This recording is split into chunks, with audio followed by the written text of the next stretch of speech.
شفت لكم الوصفة بقى التركية دي بتاعت القرنبيط دي، واول مرة اشوف بصراحة الطريقة دي.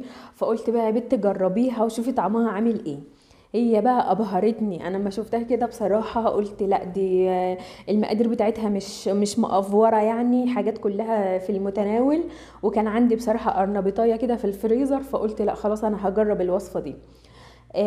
المكونات بتاعتها كانت القرنبيطة مسلوقة ومتقطعة صغير، وثلاث بيضات، والمقدار بقى المعيار كوباية شاي، كوباية شاي من الزيت، كوباية شاي من الزبادي، كوباية شاي من الحليب، وخمس معالق من الدقيق، وشوية من البقدونس، والتوابل كانت ملح وفلفل أسمر وكمون وشوية بابريكا. وطبعا قلبتهم كويس، انا بعمل زي ما هي عملت بالظبط، لا زودت حاجة ولا نقصت حاجة، علشان اشوف بقى الوصفة التركية دي بقى ايه نظامها. المهم قلبت الخلطة كويس وحطيت القرنبيط في الخلطة، وهقلب بقى القرنبيط مع الخلطة كويس جدا، علشان ايه ما يبقاش في حاجة كده ما فيهاش خلطة، زيها كده زي ما هي عملت بالظبط. احنا الخلطة دي شبيهة من الخلطة بتاعتنا العادية اللي احنا بنقلي بيها القرنبيط، بس بصراحة انا ما بحطش 3 بيضات، انا بحط هي بيضاية واحدة على الخلطة، الدقيق والحاجات دي. بس انا قلت اعمل زي ما هي عملت برضو بالظبط، علشان ايه ندوق بقى الوصفة التركية.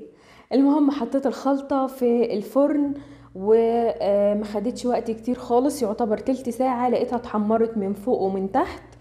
اللي هيجربها يعني ما يزودش عليها النار، اللي هيجربها بس خليكوا اخر الفيديو كده وبكرره بقى.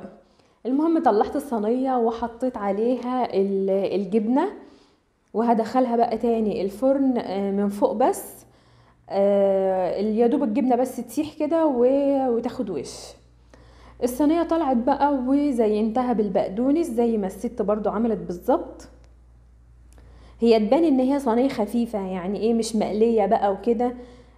تنفع مثلا لا بتوع الكيتو مش هتنفع معاهم لان فيها دقيق. المهم ده بقى شكل الصينيه، وكنت فرحانه بيها قوي بقى، شكلها كده عامل زي مثلا المكرونه البشاميل حاجه زي كده. جت بقى اللحظه الحاسمه ان احنا بقى هندوق.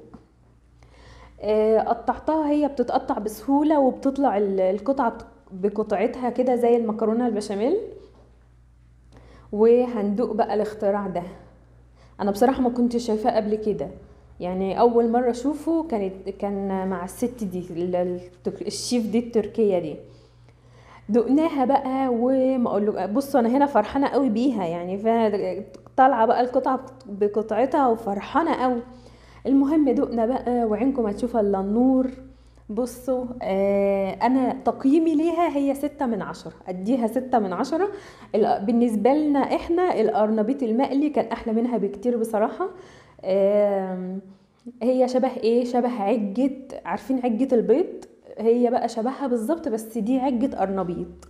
المهم مش عايزه اقول لكم ان احنا طول الليل فضلنا في الحمام. لو عجبكم الفيديو ده اعملوا لايك للفيديو وقولوا لي على وصفات اجربها لكم.